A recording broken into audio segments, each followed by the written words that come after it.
had all this stuff, all the recipes. I had so much stuff. And my dad, when I graduated from law school, my dad brought this box out and he said, now that you're a lawyer, I thought you'd like to read the corporate minutes.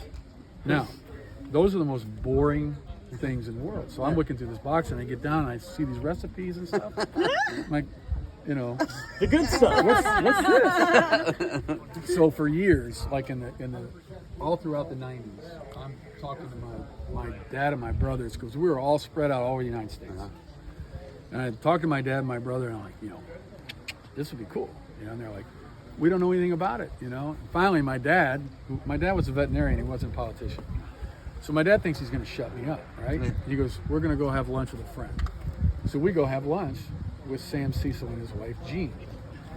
He's looking at these recipes, and he's looking around. And finally, he looks at me and goes, looks at my dad, and he goes, you boys got to do this. He says, all the families have sold out. The Beams have sold out. Maker's Mark had just, the Samuels had just sold out. And everybody had sold out at that point. Yeah. And he goes, you're one of the original families, and you're one of the only ones left. You absolutely have to do this. How sweet is that? We get in the car, my dad says, well, what are you going to do now? And I go, I'm going to call this number that Sam gave me. That's what I'm going to do. Right. So that's you, how man. it all, we started in Bardstown. Yeah. And then we all wanted to come back here too. Yes. You know, my whole family is over here in the graveyard. Oh, yeah. And so when we were able to reacquire this. Now somebody had bought this, correct? Redone it, basically, and then sold it to you guys, This house right? was abandoned for 25 years. Yeah. From the mid-'70s until 2000. And there were squatters living in here.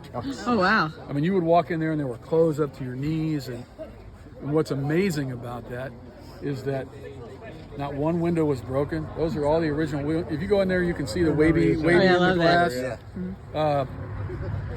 Original banister, original floors, The only thing that's not original is the porch because it fell down the hill because of the pressure from the hillside. Yep.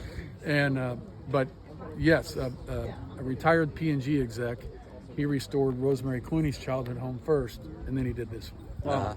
And so then we got it back and put it on the National Register. So That's sweet. Good for you guys. Love That's it. awesome. now I don't. If you go 2 down, and if you guys ever come back, before you do it, you need to shoot me an email, because 2 doors down, there is a mini-me of this house, and it was the master distiller's house. Oh, wow. Really? So there's a good chance that your great-grandfather lived in that house 2 doors down. That's a mini-me of this house. It literally is a mini-me. So the people that live in it are historians. They moved here from like California because they're like into Ohio River history. Yeah. And so they that's where they live, and they would I'm sure would be thrilled to have you guys welcome. Oh, I'd love to do That's that. neat. Wouldn't that be cool? That would be Yeah. very Yeah. cool. All right, so I need